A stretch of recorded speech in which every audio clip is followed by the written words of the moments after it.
Assalamualaikum warahmatullahi wabarakatuh. Alhamdulillahirabbil alamin wa bihi nasta'in wa ala umuri dunya waddin. Wassalatu wassalamu ala asyrofil anbiya'i mursalin wa ala alihi washabihi ajmain, amma ba'du. Pertama-tama marilah kita panjatkan puja puji serta syukur kehadirat Allah Subhanahu wa taala yang telah memberikan kita nikmat iman, sehat walafiat. Sholawat sharing salam semoga tercurahkan ke baginda alam wa syafi'ina wa maulana Muhammad sallallahu alaihi wasallam. Kenalkan, nama saya Seppulo. Di sini saya akan menjelaskan tentang pentingnya akhlak dalam kehidupan manusia dan fenomena kehidupan modern barat tanpa akhlak.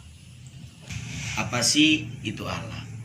Akhlak secara terminologi berarti tingkah laku seseorang yang didorong oleh suatu keinginan secara sadar untuk melakukan suatu perbuatan yang baik.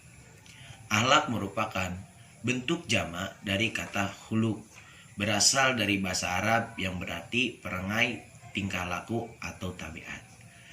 Jadi sudah jelas bahwasanya akhlak itu terlahir dari hati nurani kita. Akhlak juga ilmu yang mempelajari tentang keutamaan yang harus dilakukan setiap manusia dengan cara mengikutinya sehingga dalam jiwa terdapat kebaikan. Kedudukan akhlak dalam kehidupan manusia menempati posisi yang sangat penting. Sebab jatuh atau tidaknya suatu masyarakat itu tergantung pada akhlaknya. Dari masa menginjak bangku sekolah, kita sudah diajarkan mengenai akhlak, tentang akhlak berpakaian yang sopan, tata cara berbicara yang baik dan sopan terhadap bawahan kita ataupun atasan kita. Apabila akhlak seseorang itu baik, maka sejahteralah lahir dan batinnya.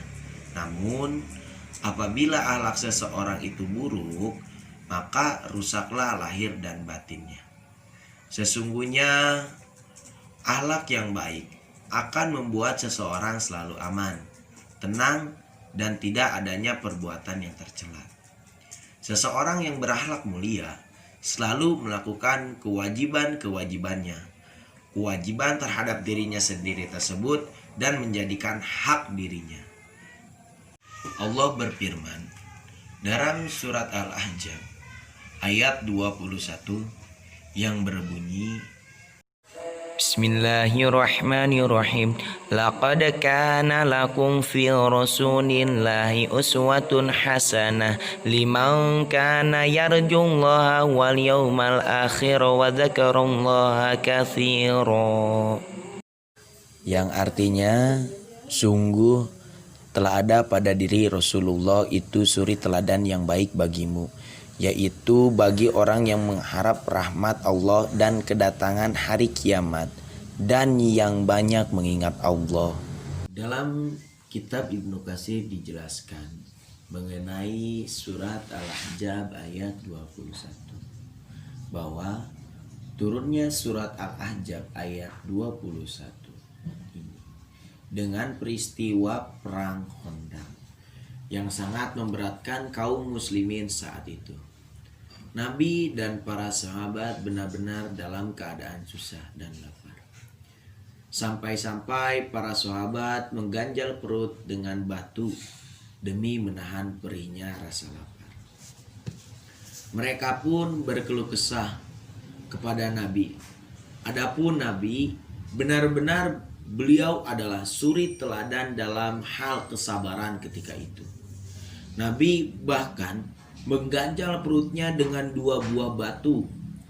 Namun justru paling gigih dan sabar kesabaran Nabi dan perjuangan beliau tanpa sedikit pun berkeluh kesah dalam kisah Khandaq diabadikan oleh surat Al-Ahzab ayat 21 sebagai bentuk suri teladan yang sepatutnya diikuti oleh umatnya. Sekali lagi, ini adalah penafsiran yang bersifat khusus dari ayat tersebut. Akhlak juga merupakan ilmu dengan penuh pendefinisian dari arti baik dan buruk, menjelaskan apa yang seharusnya dilakukan oleh manusia dalam hidupnya. prinsip untuk memiliki tujuan hidup, selaras dengan perkataan dan tindakan yang dilakukan untuk mendapat pahala dari Allah Subhanahu wa taala. Menurut Imam Al-Ghazali, akhlak yang mulia mempunyai 4 perkara, yaitu yang pertama bijaksana, yang kedua memelihara diri dari sesuatu yang tidak baik, yang ketiga keberanian, yang keempat bersifat adil. Yang dimaksud keberanian di sini itu adalah keberanian menundukkan hawa nafsu kita sendiri. Namun apabila akhlak seseorang itu buruk, pasti akan menjadi sebuah sorotan di lingkungan sekitar. Namun akhlak buruk seperti melanggar norma-norma yang berlaku di kehidupan, memiliki sifat-sifat yang tercela, tidak melakukan kewajiban yang seharusnya dikerjakan, maka hal yang sedemikian itulah yang akan menyebabkan kerusakan sebuah sistem lingkungan. Bila kita bandingkan dan kita lihat dalam kehidupan saat ini, dari segi pergaulan sudah banyak sekali mengikuti orang-orang barat. Di era modern saat ini, dengan tren-tren yang berbagai macam, pergaulan yang bebas itu sudah jelas tidak sesuai dengan ajaran agama Islam. Contohnya pacaran, bersentuhan dengan lawan jenis, munculnya LGBT, dan banyaknya wanita yang berorasi atas keinginannya kesetaraan gender dan lain-lain. Itu semua sudah tidak jelas dengan ajaran agama kita dan tidak sesuai dengan Al-Quran dan hadis kita. Seperti dalam sebuah kisah,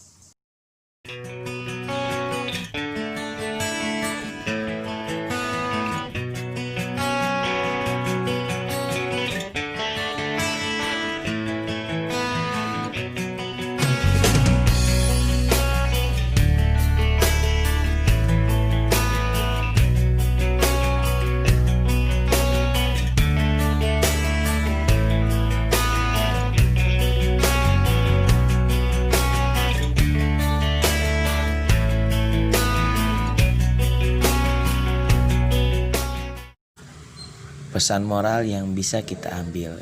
Yang pertama, kita sebagai umat muslim tidak boleh mengikuti pergaulan bebas yang dilakukan orang-orang barat. Yang kedua, kita harus membentuk akhlak dan pribadi yang baik mulai dari hati kita sendiri. Sekian dari saya, kurang lebihnya mohon maaf. Wassalamualaikum warahmatullahi wabarakatuh.